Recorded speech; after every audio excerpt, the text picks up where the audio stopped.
네, 오늘도 주님 안에서 승리하는 복된 하루가 되시기를 간절히 축원을 드립니다. 어느 한 외국인이요, 한국을 여행하게 되었습니다.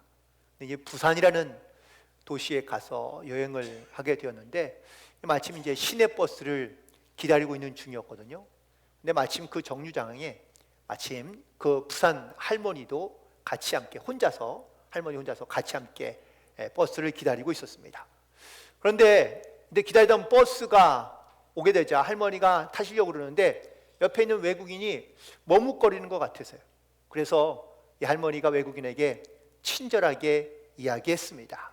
그런데 어르신들이 이제 긴 말을 안 하고요, 대부분 다 경상도 분들도 좀 이렇게 좀 줄여서 말씀하시는 그런 약간 그런 어조가 있지 않습니까? 외국인을 보면서 이렇게 얘기했습니다. What day?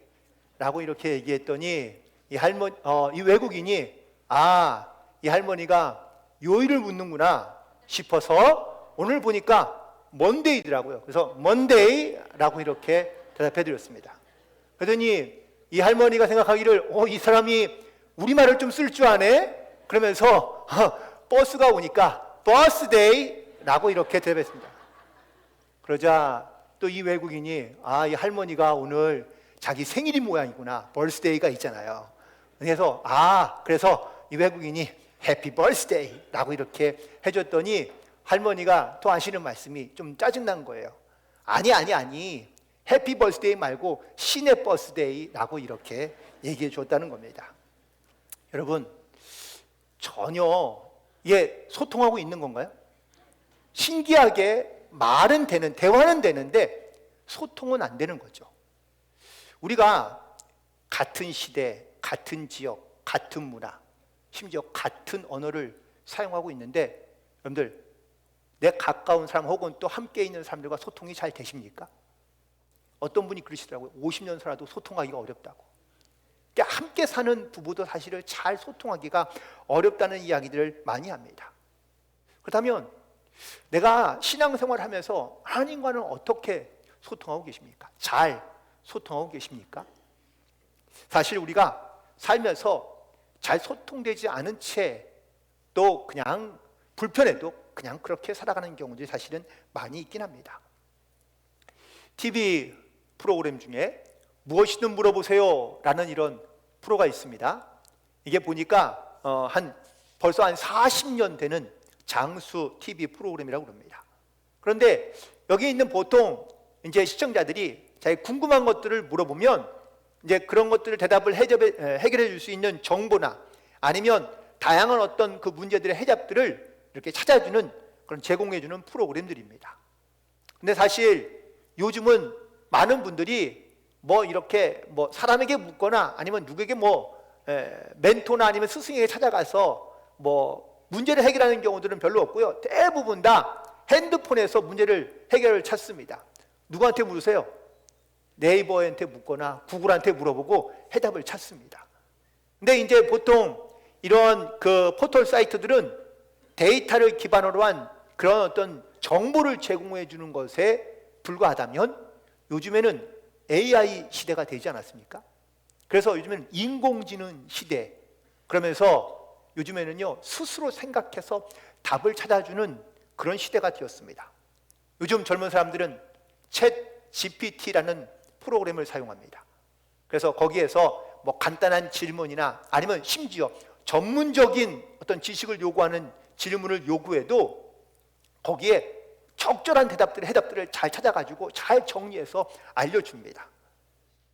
요즘에 제가 아는 목사님은 이걸 이용해서 설교도 준비하신다고 말씀하시더라고요.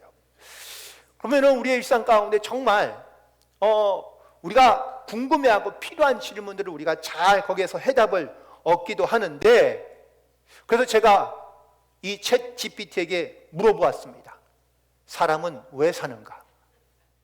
그랬더니 이 친구가 이제 몇 초 만에 쫙 아주 긴 문장의 대답을 내더라고요. 첫 번째 근데 문장이 이겁니다.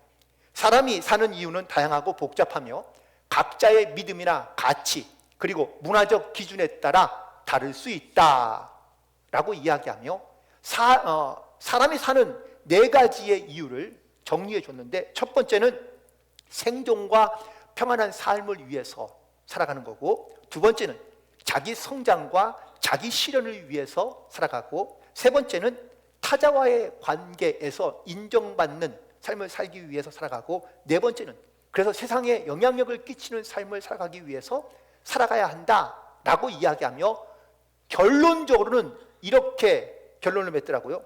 궁극적으로 그 답은 매우 개인적인 질문이기 때문에 각자가 스스로에게 대답해야 한다라고 이렇게 결론 지으며 끝을 맺더라고요.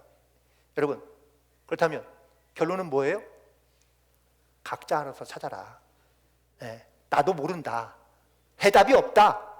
라는 그러한 아마 결론일 것 같습니다. 우리가 살아가면서, 정말 살아가면서 왜 사는가라는 이런 인생의 문제의 해답을 여러분 과연 어디서 찾고 계십니까? 누구에게 묻고 계십니까? 우리가 신앙과 믿음을 가지고 살아가면서도 우리는 여전히 내가 왜 사는가, 무엇 때문에 사는가라는 것을 우리는 다른 곳에서 해답을 찾아야 하는 경우가 많습니다. 그러나 사실 우리의 모든 인생의 해답은요, 사실 이 성경 안에 말씀해 주고 계시거든요. 이것이 우리에게 유일한 길이고 진리이고 또한 생명의 해답인 것을 우리 가운데 말씀해 주고 계시지만, 사실 우리는 이 성경은 무시한 채, 아니면 이 성경의 말씀을 우리가 믿지 못한 채, 특별히 하나님과 소통하지 못한 채 우리가 이 땅 가운데 살아가고 있는 것을 볼 때가 많습니다. 한의학에서 쓰는 용어인데 통즉불병, 불통즉병이라는 말이 있습니다. 무슨 뜻인가요? 통하면 병이 없고 통하지 않으면 병이 생긴다라는 뜻이죠. 한의학에서는 몸에 이제 기화혈을 얘기하는데, 이게 온몸에서 기화혈이 막힌 것 없이 잘 흘러가야 건강하다고 이야기합니다. 그런데 어딘가 탁 막혀버리면 어떻게 되죠? 그러면 이제 그로부터 이제 아프기 시작하고, 이 막혔던 것이 다른 곳으로 흘러가서 병이 생기는 경우들이 많습니다. 우리의 삶에도 그와 크게 다르지 않습니다. 여러분들, 비가 많이 오면, 큰 비가 내리면 어떻게 되죠? 도로가에 물이 차고 심지어 하수구에서 물이 올라옵니다. 그 이야기는 어딘가 막혀 있다는 이야기예요. 우리 살아가면서 뭔가 막혀 있거나 내 삶에 불통이 있으면, 그러면 자연스럽게 내 삶에 고통을 느낍니다. 아픔이 생기고, 그러면서 그 원망과 그리고 원통함 가운데 살아가는 경우들이 많이 있는데, 올 한 해 다시 한번 내 삶을 다시 한번 한 해를 시작하는 이 시점에서 내게 막혀있던 것, 불통했던 것들을 시원하게 여러분들 해결하고, 그리고 형통한 삶으로 나아갈 수 있는 복된 한 해가 되시기를 주님의 이름으로 간절히 축원을 드립니다.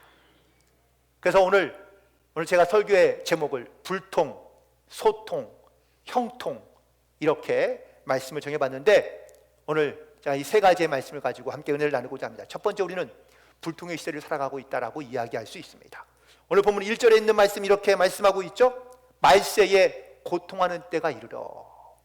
말세의 특징 중에 하나가 고통을 느끼며 혹은 고통 가운데 살고 있다라는 겁니다. 왜 고통이 느끼며 살아갈까? 그 고통의 원인과 이유가 오늘 본문에서는 네 가지를 말하고 있는데, 바로 불통하기 때문인데, 첫 번째 그 불통의 이유는 바로 자기만 좋아하고 자기만 사랑하기 때문에 그렇습니다. 요즘 시대를요, 다 자기애가 강하고 또 자기만족으로 살아가는 시대라고 이야기합니다. 그러니 다른 사람을 신경 쓰지 않습니다. 다른 사람을 배려하지 않습니다. 그러니 사람들과의 관계에서 막혀 있거나 불통하며 살아가는 경우가 많다는 것이죠. 이런 사람들의 특징이 뭔지 아세요? 자기 자랑이 많고, 그리고 또 교만하고, 다른 사람에 대해서는 비방하며 인정하지 않는 경우가 많다는 겁니다. 두 번째 이유는 바로 돈, 물질을 우선으로 생각하기 때문에 그렇습니다. 물질이 우선이 되니 사람도 보이지 않고 하나님도 보이지 않는 겁니다. 또 이 돈만 생각하다 보니 돈을 가지려 하면 다른 사람의 것을 빼앗거나 모함해서 남의 것을 빼앗는 경우가 많고요. 또 물질이 있지만 무절제하는 삶을 살아가는 경우가 많은 겁니다. 세 번째 이유는 바로 부모를 거역하기 때문입니다. 그래서 가정 안에 자녀들과의 관계 가운데 어려움이 많고 고통이 생기는 것이죠. 이런 가정의 특징은 감사하지 않습니다. 서로 살았습니다. 무정합니다. 심지어 원통함을 풀지 않습니다. 마지막 네 번째 이 고통과 불통의 이유는 거룩하지 않기 때문입니다. 거룩한 삶을 원치 않고요. 그리고 이걸 매우 불편하게 여기며 살아갑니다. 그러니 하나님과 관계 가운데 막혀 있거나 불통한 삶을 살아갈 수밖에 없는 것이죠. 이런 사람의 특징이 뭔지 아세요? 선한 것을 좋아하지 않습니다. 쾌락을 사랑하고요. 경건의 모양은 있는데 경건의 능력을 부인하는 자라고 오늘 본문에서는 말씀하고 있습니다. 이렇듯 우리가 이런 고통, 말세에 고통받는 고통의 시대 가운데 살아가고 있는 이유를 가만히 돌이켜보면 막혀있는 것들이 많은 거예요. 불통합니다. 그래서 사도 바울은 디모데에게 이런 것들로부터 돌아서라고 권면합니다. 우리가 알고 있는 구약의 사사의 시대를 우리는 한마디로 정의하면 불통의 시대라고 말할 수 있습니다.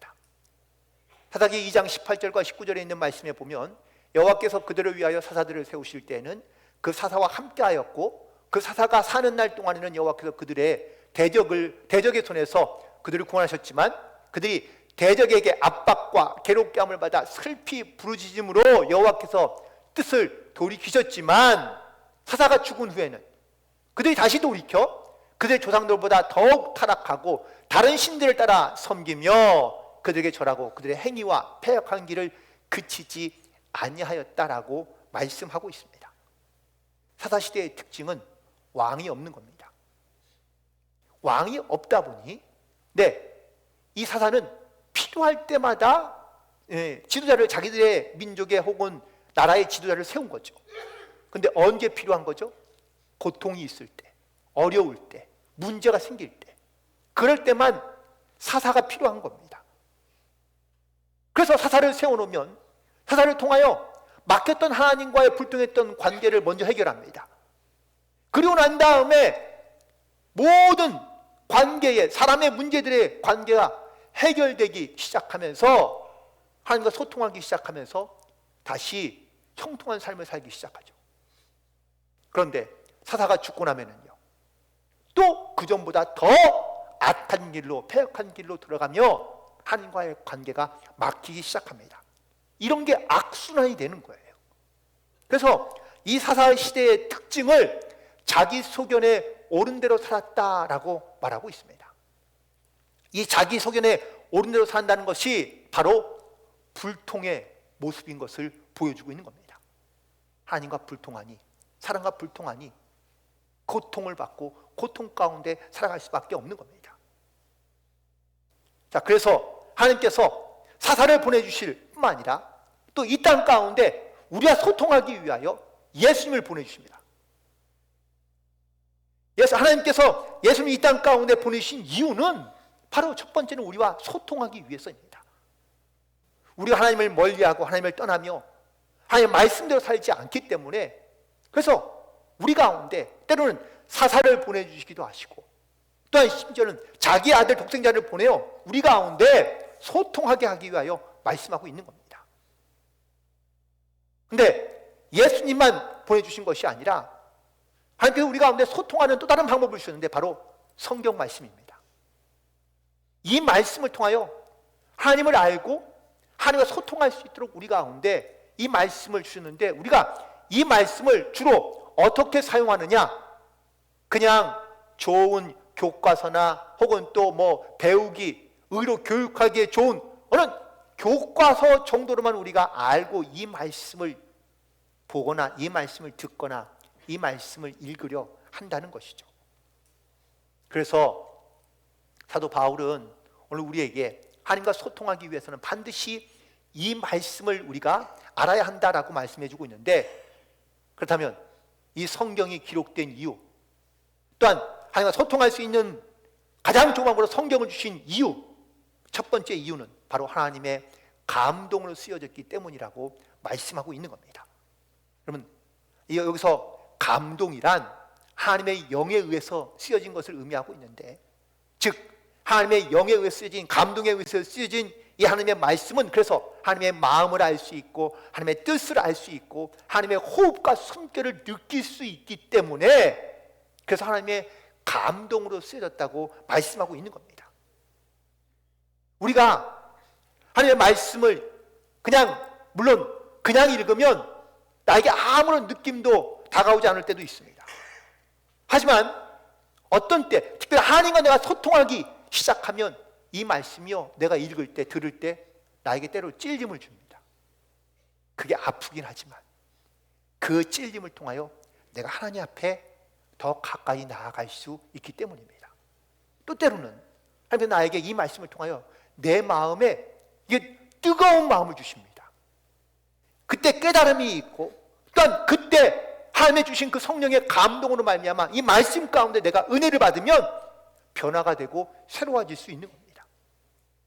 히브리서 4장 12절에 있는 말씀에 보면 하나님의 말씀은 살아있어 활력이 있어 좌우의 날선 어떤 것보다도 예리하여 혼과 영과 및 관절과 골수를 찔러 쪼개기까지 하며 마음의 생각과 뜻을 판단하신다고 말씀하고 있습니다. 더불어 이 성경은 하나님과 소통하기에 충분한 바로 하나님의 진리이기 때문에 그렇습니다. 누군가와 소통하기 위해서는 그 사람과 정말 그 사람의 마음과 생각을 잘 아는 것이 중요한데, 우리가 단순히 이 성경 말씀을 하나님의 좋은 교과서로만 사용하는 것이 아니라 내가 이 말씀 속에서 하나님의 음성을 듣고자 한다는 그런 마음을 가지고 말씀을 들으면 우리가 하나님과 소통할 수 있기에 충분한 말씀이 된다는 사실입니다. 지난 12월 31일 날 송구영신 예배를 앞두고요, 중고등부 전사님이 저를 찾아와서 중고등부에서 한번 식사를 대접하고 싶다고 얘기하더라고요. 그래서 제가 알겠다고 얘기하고 저녁을 먹으려고 이제 시간을 정했는데 7시가 돼도 연락이 안 와요. 그래서 제가 전화를 했죠. 어떻게 된 거냐, 예배가 얼마 안 남았는데. 그랬더니 목사님 30분만 기다려 주십시오. 그래서 이제 30분 후에 교회 식당으로 내려갔더니 막 주방에서 아이들이 막 북적북적대고 있더라고요. 그래서 솔직히 뭐 별로 아이들 식사한다길래 준비한다길래 별로 기대하지 않았습니다. 왜냐하면 뭐 중고등부 아이들이 뭐 만들어봤자 떡볶이, 김밥, 뭐 볶음밥 뭐 이런 거 이렇게 생각했던 거죠. 그랬더니 갔는데 완전히 제가 잘못 생각한 거예요. 코스로 요리를 막 준비했더라고요. 샐러드에 파스타에 뭐 고기에 디저트까지 막 코스를 이렇게 쫙, 심지어 나와서 막 설명도 해줘요. 뭐 소스는 뭐 이렇고 뭐 막 이렇게 막 설명도 막 해주더라고요. 네네. 물론 맛은 있긴 했지만 뭐 제 스타일은 아니긴 했습니다. 뭐 아무튼 뭐 너무너무 정성스럽게 잘해서 감동이 되더라고요. 근데 제가 이걸 먹으면서 이런 생각이 듭니다. 아이들이 왜 나에게 음식을 대접할까? 그냥 잘 대접하는 게 목적일까? 물론 아이들이 그런 생각도 있긴 했겠지만 저는 이 모습을 보면서 아이들이 정성을 다해서 만들어주는 이 모습을 보면서 이 아이들이 나와 뭔가 좀 소통하고 싶어 하는구나. 그들과 함께 좀 뭔가 좀 알아가길 원하는구나, 이야기하길 원하는구나 하는 것을 제가 느끼게 되었다는 겁니다. 여러분, 자녀들과 소통하기 위해서 어떻게 노력하시나요? 아이들도 분명히 노력하고 있는데 어떤 방법으로 노력하는지는 다 다르겠지만 분명히 소통하기를 원한다는 것이죠. 하나님도 분명 우리 가운데 소통하기를 원하고 우리도 역시 하나님과 소통하기를 원하는데 과연 어떻게 하나님과 소통하기를 원하고 계시고 하나님께서 우리 가운데 소통하기를 원하시는 그 하나님의 뜻과 방법이 무엇인지 과연 거기에 대하여 관심을 가지고 또한 그 소망을 가지고 하나님 앞에 기도하며 나아가고 있느냐라는 겁니다. 우리에게 주신 소통하는 가장 좋은 방법 중 하나는 바로 말씀입니다. 이 말씀을 통하여 하나님과 소통할 수 있는 그런 복된 한 해가 되시기를 주님의 이름으로 간절히 축원을 드립니다.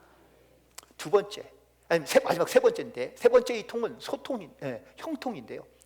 이렇게 하나님과 소통하기 시작하면 내 삶에 형통하는 놀라운 역사가 일어나기 시작한다라는 사실입니다.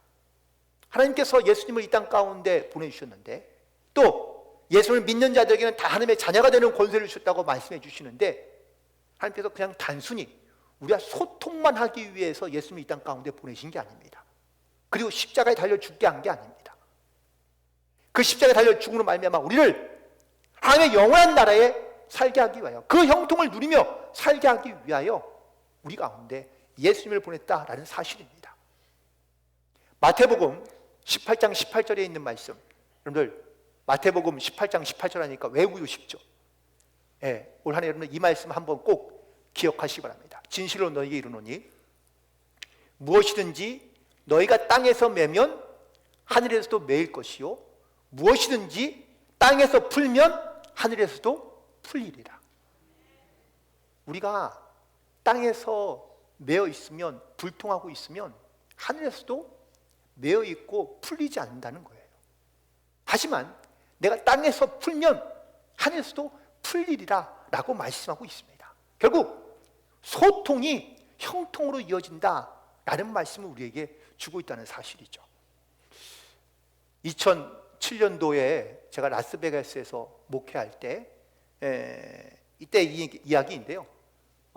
그때 저희 교회는 이렇게 작은 교회였습니다. 한 40-50명 정도 모이는 자그마한 교회였는데, 저희들이 교회 그 홍보를 위해서 그 주간지에다가 저희들이 교회 광고를 조그맣게 늘 냈었거든요. 근데 어느 날 밤 10시가 넘었는데 전화가 오더라고요. 근데 이제 목사들에게 밤 늦게 전화 오는 전화는 별로 좋은 전화가 별로 없습니다. 그런데 아무튼 전화를 받았어요. 그랬더니 잘 모르는 목소리더라고요. 저희 교인이 기껏해야 30-40명, 40-50명밖에 안 되니까 목소리만 들으면 대충 아는데, 근데 전혀 모르는 목소리예요.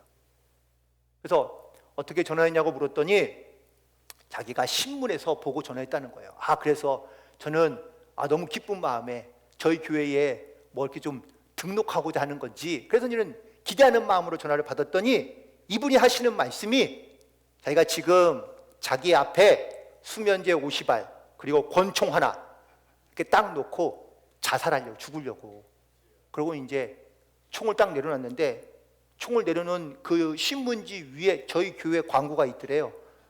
그래서 마지막으로 한번 전화나 한번 해보고 그러고 난 다음에 죽자, 이런 마음으로 전화를 하신 거예요. 사정을 들어보니까 이민 생활이 되게 어렵거든요. 와가지고 정말 한 10몇 년을 정말 죽을 고생을 다 하면서 이제 조금 안정된 삶을 살기 시작했어요. 근데 이제 안정된 삶을 살기 시작하니까 한국에 있는 남동생네 가족이 너무 생각나서, 그래서 그 남동생네 가족을 다 초청해가지고, 그래서 사업도 같이 하고 살 집도 마련해주고 이렇게 해서 오손도손 식구들끼리 잘 이렇게 모여 살기 시작했는데, 한 몇 년 전부터 이 동생이 자꾸 관계도 별로 안 좋아지고 틀어지고 자주 싸우고 이런 일이 좀 잦았다고 그럽니다. 그러다가 어느 그 사건이 전화를 하기 바로 2주 전인가? 네, 얼마 전에 이 동생이요, 모든 재산을 다 자기 이름으로 바꾸고, 그리고 이 자기 누나죠, 친누나를 그리고 고발해버리고, 그리고 그냥 재산을 다 빼앗아 버린 거예요. 너무 가족에 대한 상처가 너무 커서 이게 도무지 살아갈 수 없는 겁니다. 왜 이렇게 됐는지 아무리 생각해도 알 수가 없더래요. 그래서 그냥 내가 죽고 말자 싶어가지고, 그래서 그 마지막 상황에 저한테 전화를 거신 거예요. 한 서너 시간 통화를 했는데 대화 나눈 건 기억이 잘 나지 않습니다. 어떤 대화를 나눴는지. 그런데 그날 하나님께서 저에게 정말 성령으로 역사하셔서 제 입에 하나님의 말씀을 그냥 그때그때마다 필요한 말씀을 계속해서 공급해 주시더라고요. 그래서 하나님의 말씀으로 그 완악했던 마음들, 정말 막혔던 그런 마음들이 말씀으로 이렇게 막 역사하니까, 그러니까 그녀의 마음도 녹아지기 시작하고, 그리고 한참을 울다가, 그리고 제가 다시 한번 제가 깨닫게 되었다고, 자기가 무엇 때문에 이렇게 불통한 삶을 살았는지, 고통 가운데 있는지 깨닫게 되었다고 얘기하면서 전화를 마무리하게 되었거든요. 사랑하는 성도 여러분, 여러분 혹시 물론 식구든 주변에 가까운 사람이든 물론 잘 소통하는 사람도 있지만 여전히 불통하며 막혀있는 관계가 있을 수 있습니다. 그러나 소통하지 않으면 형통할 수 없고요, 또 여기서 매고 있으면 결코 풀릴 수 없다는 것을 다시 한번 깨닫게 됩니다.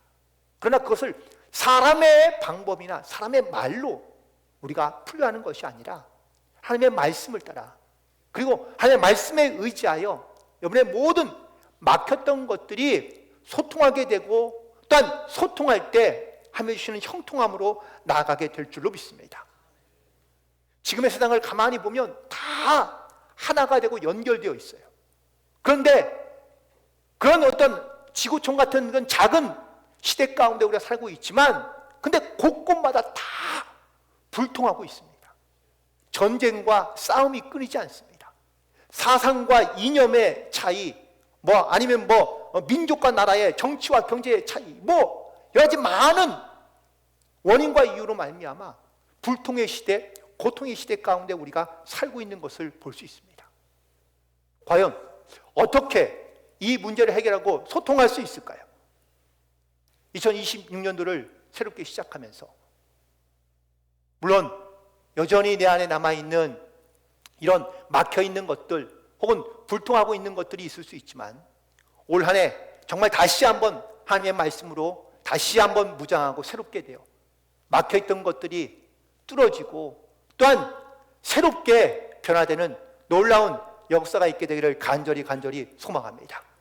그래서 불통이 다시 소통으로, 소통에서 형통으로 이어지는 하나님의 크신 은혜와 사랑을 느끼며 감사함으로 살아갈 수 있는 그런 한 해가 되기를 간절히 소망합니다. 그러면서 오늘 결단의 찬양을 함께 찬양할 텐데, 이런 찬양이 있습니다. 나는 주를 섬기는 것에 후회가 없습니다 라는 찬양이 있는데, 이 찬양의 가사를 보니까 내 평생에 가장 복된 일은 내가 예수를 만난 것이고, 또한 내가 가장 잘한 일은 예수를 섬긴 것이다 라고 이렇게 고백하며, 내가 주를 섬기는 것, 내가 주를 믿는 것에는 나는 결코 후회가 없다 라는 이런 찬양의 가사가, 또한 고백이 있는데, 오늘 이 찬양처럼 가사처럼 우리의 삶에 후회가 없고, 그리고 또한 막혀있던 모든 것들이 다시 소통하고 또한 형통으로 이어지는 하나님의 큰 은혜가 있게 되기를 간절히 소망합니다. 우리 함께 찬양하도록 하겠습니다.